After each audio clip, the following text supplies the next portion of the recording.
Welcome back to another episode of Get Real with Veronica Morss. I am super excited about this episode because we're in Greater Seattle. We are surrounded by mountains, by water, and that means that we're a little bit landlocked. So how do we find room for new, beautiful luxury homes? Well, I am here with Jacob Weaver, who's not only my friend, but my eXp Realty colleague. And we are sitting in his amazing $11.2 million listing right now that he started from the ground up, in the sense that he helped the builder actually purchase this land. And now it's taken, what, 3 to 4 years to get here? Jacob, I'm so happy to have you on this show. First of all, it's always nice running into you professionally and socially and shooting content. It's always a pleasure. Thank you for having me today. And yes, this $11 million new construction is stunning, and it's something that our team is really excited to bring to the market and share with everybody, right? Because it really is a spectacular home. So happy to dive into it and answer any questions you have about it. Oh gosh, you guys, this is the most beautiful home I've been in a very long time. And you can just tell the love and the care, and it's stunning. So it's worthwhile. And you know what you're looking at. You keep selling amazing homes all year long. It's like your clients must be thrilled because you sell beautiful real estate. So I'm glad you're here to kind of share this and give me some feedback as well, from your perspective, because it's always nice hearing a seasoned broker who knows what they're looking at to share, feedback, because we always have a different lens that we see each of our properties from. So again, thanks for having me. Of course, absolutely. Well, I want to kind of start out because I think so many agents just focus on buy, sell, but you've just carved out this niche of, building relationships with these luxury builders. So tell me how this all started.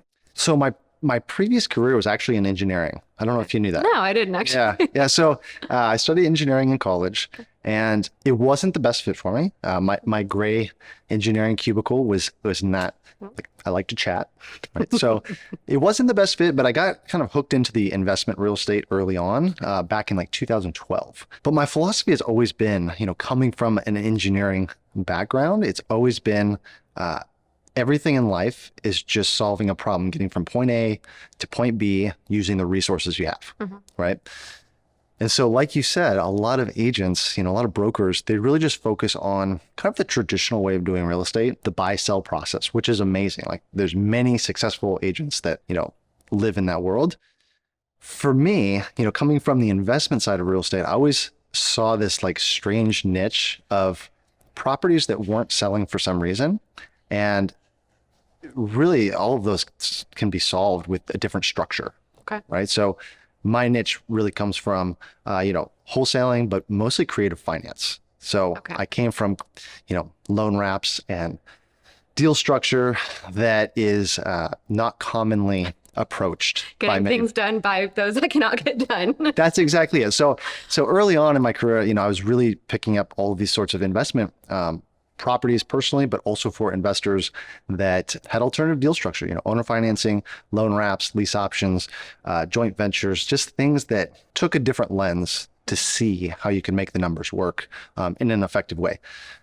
So that's really how things kind of got started, and then it turns out that skill set is really important and valuable in the development world. And so, we got to a point, once you do a few deals and you see some great real estate, there's a point at which it is exciting to sell beautiful homes. Right. And so for me, the best way to break into the beautiful homes was by structuring more sophisticated contracts and deal structures to get into luxury real estate.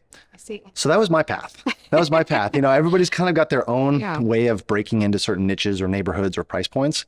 And for me, like breaking in through new construction by crafting and architecting a deal that nobody else could see, that was how it got started. So it's all kind of, you brought your financing guru-ness to the builders, and that's how you got started? That was the first luxury new construction deal that we did. It was actually in Magnolia, which I know you know that neighborhood well. It's so beautiful little neighborhood that was just starting to turn over with development. And somebody, a wholesaler, brought me a deal and said, hey, my client isn't going to be able to flip this. We're supposed to close in 5 days. I'm going to lose some earnest money on it. Can you fix it? That's really how the first transaction happened. And so I came into this deal. We restructured all the contracts in a major way. I brought in actually this builder, to come and actually close on it after we restructured it. That was the first one. So it really was bringing that skill set of creative problem solving to the table, which got me the first luxury new construction. Right. Well, it seems like after the creative financing, then comes the land. Then comes the land. Yeah. So I have questions about land. Yeah. So yes, land is where it all begins. So I'm curious, what are you looking for when you're finding a builder, a buildable lot or something to tear down, especially in, places like Magnolia or high-end markets? This is a really good question that I think a lot of wholesalers and agents who are looking to get into this space, they don't think about it from the land perspective. They think about it from the end value, and that's important. But I would say the first thing you need to know is like the higher the price point, the more dramatic the effect of the land. Are we talking about the end price point? End price point. Got it. Okay. Yeah, exactly. So we see kind of these tiers of luxury real estate. We are in a market where, like you said earlier, we're landlocked. We've got beautiful sound. We've got beautiful mountains, but there's not a lot of land in some places, like Texas or Arizona, where you can expand out. We don't have that here, right? So we've got a lot of infill development, which would be, development where you take off one house and you put a newer, shinier, larger house on, right? And in our market, a lot of those infill developments are what we would consider, mid-tier or upper tier luxury. Okay. Right? Each tier and each price point, the lot is going to be valued in a different way. Okay. And so if you know that you're going to be building a high-end luxury or an ultra luxury property like this one, then the land really becomes a crucial part of the equation. Whereas some of the lower price points, the land it's not as important, right? Right. So that's one thing. So we need to know where we're going in the process to understand how valuable the lot needs to be. Yeah, exactly. Exactly. We start backwards. So some of the things we look for, obviously zoning codes, that's important. But also things like, where the power lines are and where utilities are, topo, how much contouring the land has, has a big effect on what it costs to, put in the foundation, to put in engineered retaining walls, things like that. And so there are a lot of factors. And that's one of the things I love about it, is that you get to explore and negotiate many different aspects as opposed to just kind of the standard negotiation terms. And so, yeah, there's a lot of factors. So as I know you've looked for luxury clients, and when they're looking, the flat backyard, much more desirable than something that's built into a hillside. Of course. Right? Yeah. Things like that we're always looking for, just so that we can provide the best product at the very end of the day. Right. So going from, hey, I knew everything about creative financing in the beginning, and then now having to learn everything about zoning and all that. Yeah. How long did that come naturally, or did that take a while for you to really understand the process? I think everything in real estate takes a little while. That's true. No one's perfect at the beginning. Well, nobody's perfect at the beginning. And so you do learn a lot along the way. I think one of the most valuable things and takeaways when you're working with any client is the ability to listen to what they actually need. And so when working with a developer, the needs just look different, right? So instead of them saying, hey, I really need, an open concept living where I can host family gatherings, and, maybe I need a mother-in-law suite for extended family stays. That would be a traditional retail client giving you that feedback, right? Builders give the same kind of feedback, but it's with different aspects of the purchase. And so you learn just so many things by just, pitching opportunities to builders and letting them say no, right? You're like, well, why did you say no? Like, what aspects are you really concerned about during the build process? And, what are ways that I, as the broker, can mitigate some of these risks and look for things that are more specific to what your buy box is. Okay. Yeah. Are there any big mistakes that you find people trying to get into this niche that people make in regards to bringing land to builders? Yes. You've probably seen a mistake or two. Of course. One thing is, the permitting times. Yeah. Each jurisdiction has its own set of rules and guidelines. And so when you're looking at land, you can kind of bucket the opportunity into a timeline risk. Okay. That makes sense. Okay. Because we're not always concerned just about what's the profit. We're also concerned about what's the risk. So it's a little different way of evaluating opportunities. And so things where you have to maybe subdivide a lot, or you have a wetland that you need to mitigate in some way, or something that has steep slopes, all of these things can add risk to the builder because they can open up a can of worms that you don't necessarily know how to fix until you're into the problem. Right. And with realtors, everything's our fault, right? So everything's our fault. That's right. If they find something, if they find an error, That's it's right. your fault. Okay. That's exactly. So as a realtor, right, as a broker, it is important to like start building relationships with, certain jurisdictions and zoning departments, and just so that you can go in and ask a question before you actually bring an opportunity to a builder. You say, hey, roughly speaking, like how much of a headache is this going to be to solve? Yeah. And so that can really, grease the wheels for working with developers, right? If you can get a lot of those questions answered before you bring it, or at least a good summary of what the potential risk is with a lot, that certainly helps the conversation with builders. Yeah. Well, you were going to go to one of my other questions, is just maintaining relationships with, people with the city jurisdictions. So how does one, I think it sounds daunting to a lot of people at first. Everyone hears city and they're like, oh, I don't want to go. Yep. So tell me, how do you maintain those relationships after you've started them, or is there anything in particular that you do? Yeah. Well, first of all, I think that right there, you just explained why, what do they say? The riches are in the niches. Yeah. There's less brokers and less realtors that want to go the extra step on a more sophisticated deal. Absolutely. And so that's part of the reason I love it. Coming from the engineering side, it's like, I'm okay looking at technical drawings and floor plans and structural drawings. Like that is part of the niche that if you can learn those skill sets, it's what sets you apart. Right. Right. So when it comes to relationships, just like anything, right? If you have an amazing cleaner, I know you have an amazing team, right? Your clients are like, hey, I need a mover. I need, stagers. I need people to clean the house. I need, touch-ups on my gutter. Like you have a list of people. I got a guy. You got a guy. Got a guy. I know you do.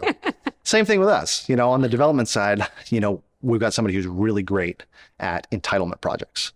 So things that are a little bit larger than most developers will want to take on, I've got a guy who can come in and consult and bring that value to the team. And so, yeah, maintaining those relationships, just like any business, right? It is really important, because if you can pick up the phone and say, I can get you an answer in the next 10 minutes, that's valuable. Absolutely. That's valuable. And so we try to maintain those, right? We Little try coffee shops here and there. Oh, that's right. Yep. That's right. No, but with that and maintaining the relationships, a lot of it is just, how easy and pleasant are we to work with, and I think that's where we can also set ourselves apart as agents. Like not only should we be competent, but we should be easy to work with and easy to solve problems with. Absolutely. Because there's more problems in development. I'm sure. And so if we can be the person that, developers like, hey, I can trust that I'm going to get an accurate answer, and they're also easy to work with. That's the whole point. That's the game. Good. So talking about relationships, and we're talking about permitting processes. I know those can be brutal, at least, I've heard that, but what are things that you do to keep in line, and how do you keep adding value during that phase? Fantastic.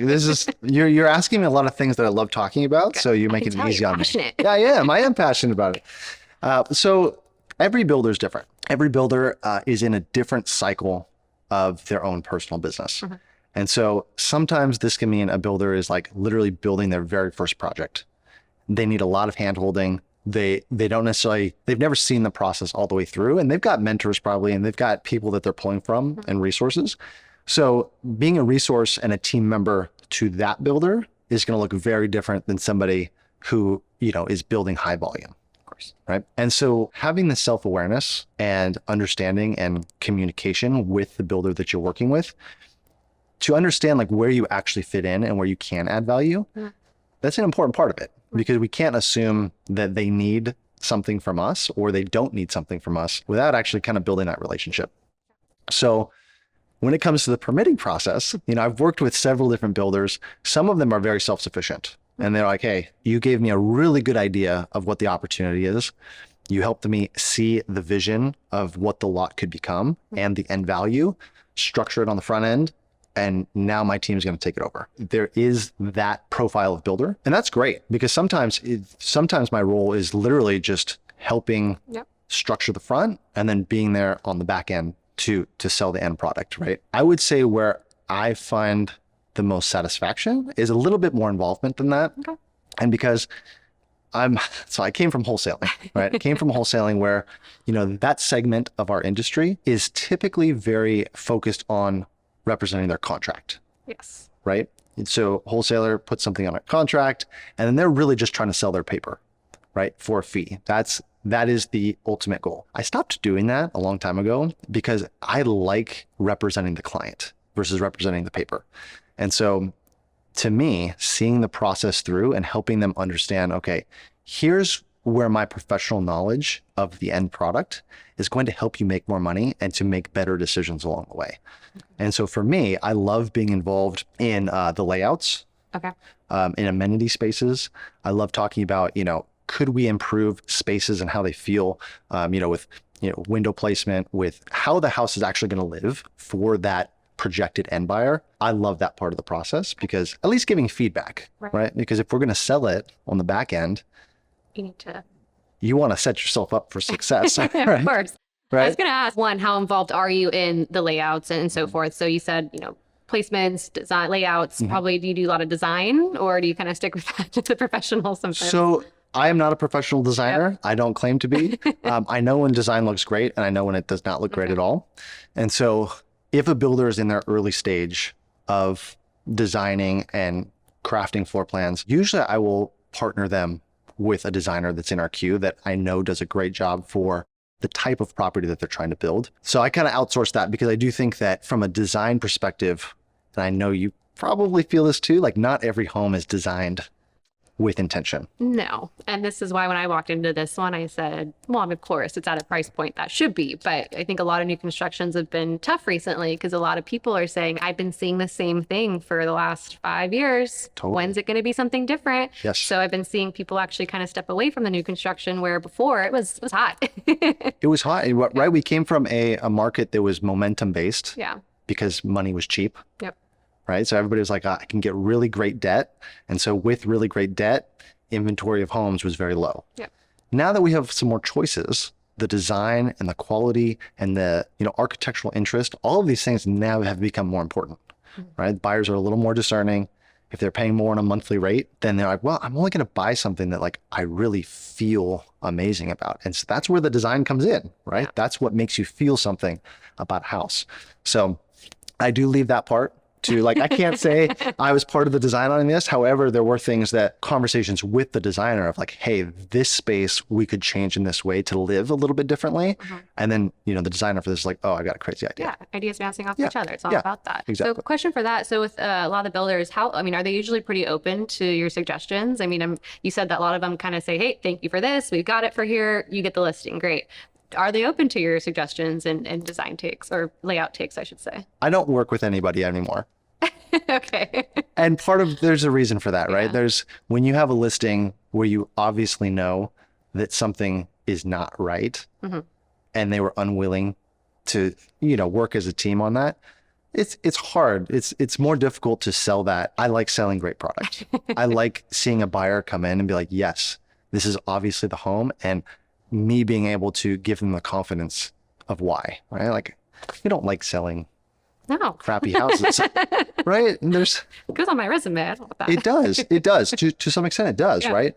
And so for me, I have become more discerning about the builders that we work with because I do want a back and forth because I know that my expertise in this space will help them if we're working together. And not every piece of advice, like it's a conversation. Right. It's a conversation. But if somebody's not willing to have the conversation and they're pushing out bad products, then like there's a lot of builders that are not like that. And so I usually prefer to work with people that, are open-minded to, what are the upcoming trends? And when you hold an open house, Veronica, you get direct feedback. Oh, yeah.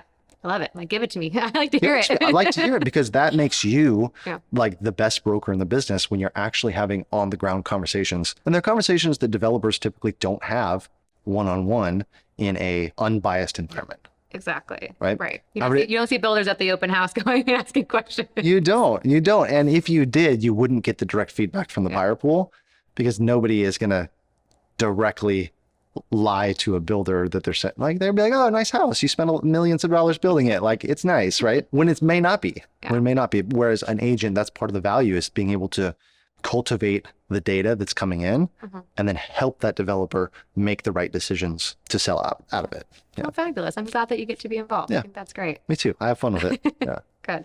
So I want to talk about now, we've talked about the permitting, we've kind of talked design and the building part, but I do want to skip a little bit. So this particular project, this beautiful property, this took 3 to 4 years or more. So I brought this opportunity to the builder in October of 2020. Okay. Oh, wow. So Yeah. we've got some longevity here. Right. And so during a, full 4 to 5 year process, how do you stay relevant and included in this? Part of it is being present. Yeah. Right. Any relationship, you can't just, ghost somebody and still be relevant. So part of it is just constant touches on how the project's going and input on, floor plans and conversations with the architect and conversations with their team about, hey, what decisions are being made. But also part of that is understanding the market as, again, from a risk perspective. I'm responsible for understanding how the market is changing, what buyers are making decisions on, and how we can convey that back to the developer to make the right choices along the way. Do you see, I mean, I'm assuming this comparing 2020 market to right now, we're in 2025. Have you seen huge changes being made right in between the process? I'm sure, but are they huge? Do they take into consideration? Is there anything that's been so drastic that you're saying, hey, this is not going to work for this market. We really need to switch plans now? Yeah.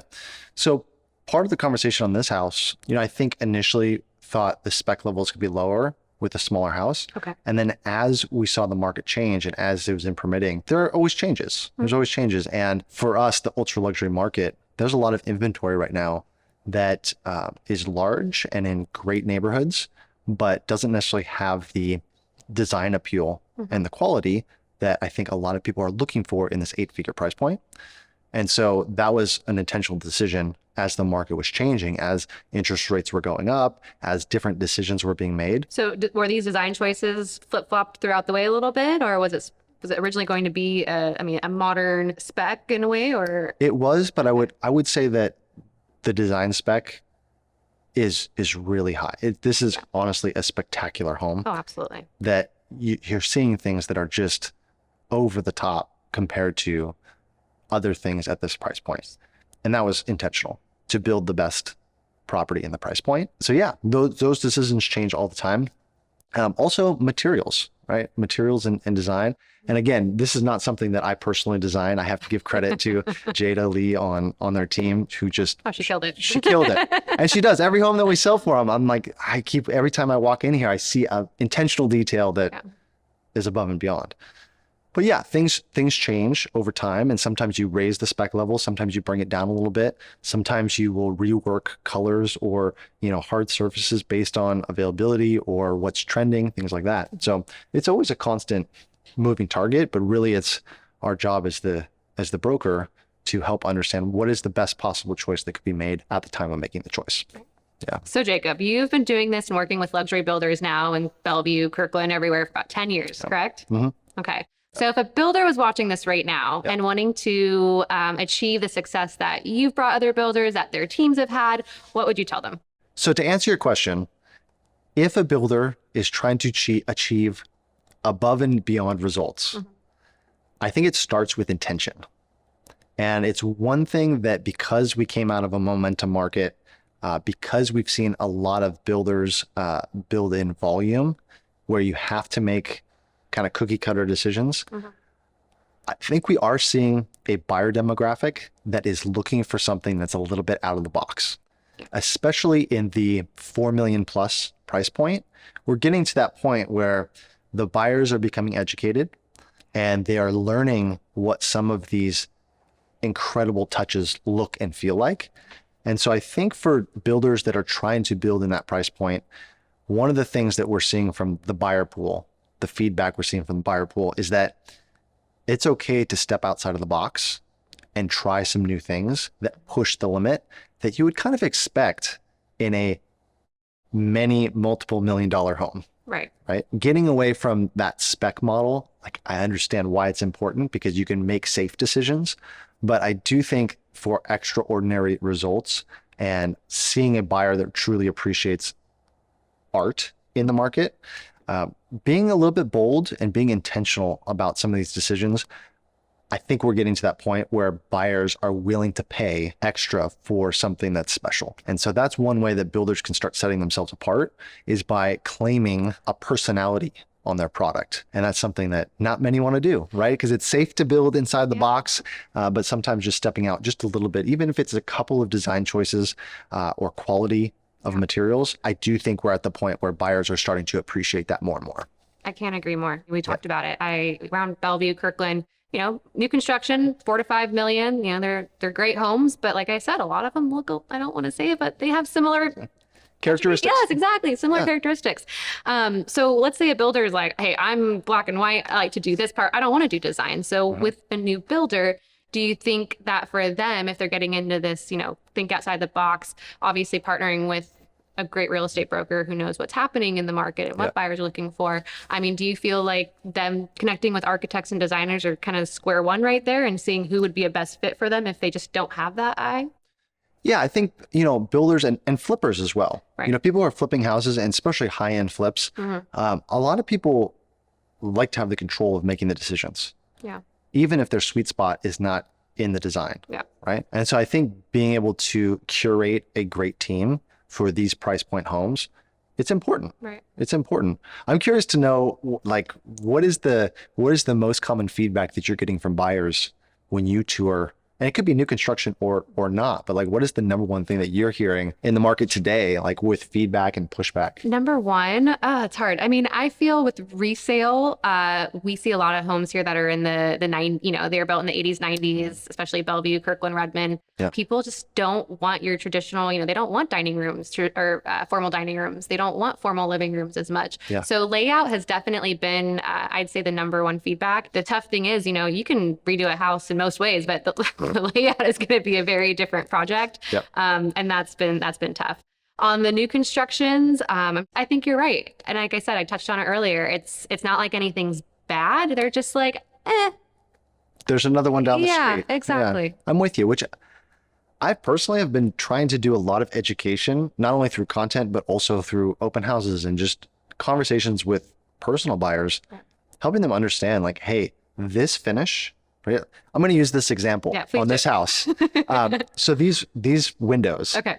you got anywhere between 9 and 14-foot windows, floor to ceiling, right? They're flown in from Germany. They're custom, incredible quality and precision on these windows. Whereas you'll see another 8-figure home with the same window package that you would see in a $2 million new construction. There's a gap that, is important to educate our buyers on. Of course. Right? There's a difference in quality and pizzazz. Yeah. And so that's something that I've been passionate about. And I do think that buyers they're starting to feel it and taste it and smell it when they walk in. They're like, oh, wait, I saw this in a $2 million house. Why is it in a $6 million house? Right. Right. There is a difference. For it. Yeah, exactly. Yeah. There's a difference. Good. Yeah. I can say I've loved this conversation. I feel like I've learned so much. I feel like I've learned a lot about you, and whether it's, I think, builders getting into it or even brokers looking to break into this space, and even clients of ours who are thinking, hey, I'm ready for a custom home. I think we're the perfect team to piggyback off, and I'm so happy that you've been able to chat with me, so I appreciate it. Well, I cannot thank you enough for being on this show. It has been so fun. I've been learning a lot. I think clients, builders, other brokers can learn so much from us, so I appreciate it. But I do have to ask you something. What's that? I want to sell this home, so can you give me a tour? Absolutely. Let's go take a look. Okay.